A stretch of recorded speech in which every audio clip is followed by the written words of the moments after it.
Europe 1, ça pique, mais c'est bon. Ça pique, mais c'est bon. Anne Romanoff. Chris Deslandes a fait votre portrait, Charles Oui, Aznavour. ce midi, nous recevons un monument, un écrivain de chansons, un petit gars de Paris, connu du monde entier et présent dans le cœur de tous les Français.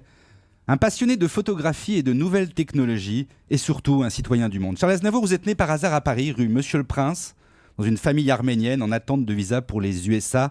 Famille qui avait fui les persécutions turques. Heureusement, le visa n'est jamais arrivé. Les Américains avaient déjà Sinatra, ils n'allaient pas nous piquer Aznavour en plus. Vous quittez l'école à 10 ans et devenez artiste dans une troupe itinérante de théâtre, puis c'est vers le musical que vous tournez en compagnie de Pierre Roche, avec qui vous formez un duo après-guerre. Une bonne fée, Édith Piaf, la plus grande chanteuse de blues au monde, vous prend sous son aile et vous encourage. Durant 6 ans, vous serez son régisseur, son confident, son secrétaire. Le duo Roche et Aznavour se séparent. Pierre Roche préférant rester au Québec par amour.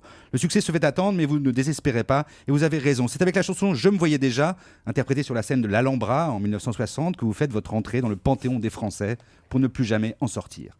En cette même année 60, vous jouez aussi au cinéma dans 2 chefs-d'œuvre, Tiré sur le pianiste de François Truffaut, ainsi que dans Un taxi pour Tobruk, aux côtés des immenses Lino Ventura et Maurice Biraud. Votre personnage de Samuel Goldman, médecin juif qui combat les nazis dans le désert, fait écho de façon singulière au petit Arménien immigré au pays de Voltaire. L'Arménie, qui est un des combats de votre vie, l'Arménie à laquelle vous avez apporté votre aide après le terrible tremblement de terre de 88, l'Arménie qui vous honorera en vous faisant ambassadeur et représentant auprès de l'ONU. Tout au long de votre carrière, vous chanterez dans les plus grandes salles de la planète et vous êtes un des rares artistes français à avoir obtenu la reconnaissance des Américains, qui sont les rois du music-hall. Vous avez parsemé notre mémoire collective de chansons qui sonnent comme de petits instantanés de nos vies. Vous écrivez des chansons pour Hallyday, pour Vartan, tout en continuant de sortir des standards qui nous ont tous ici aidés à vivre, que l'on soit amoureux ou désespéré, que l'on soit homo ou sans avenir, que l'on soit nostalgique ou bien prêt à bouffer le monde. À chaque fois, il y a une chanson d'Aznavour pour nous accompagner, pour nous réconforter, pour nous enthousiasmer. Vous êtes avec Charles Trenet, un de ceux qui a mieux compris et chanté la France et les Français, grâce à vos textes qui parlent des choses profondes avec des mots simples.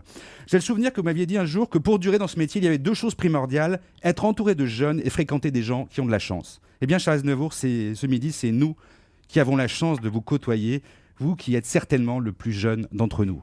Pour tout cela et pour bien plus encore, c'est avec beaucoup d'émotion que je vous remercie de votre présence parmi nous ce midi, monsieur. Europe 1, ça pique, mais c'est bon.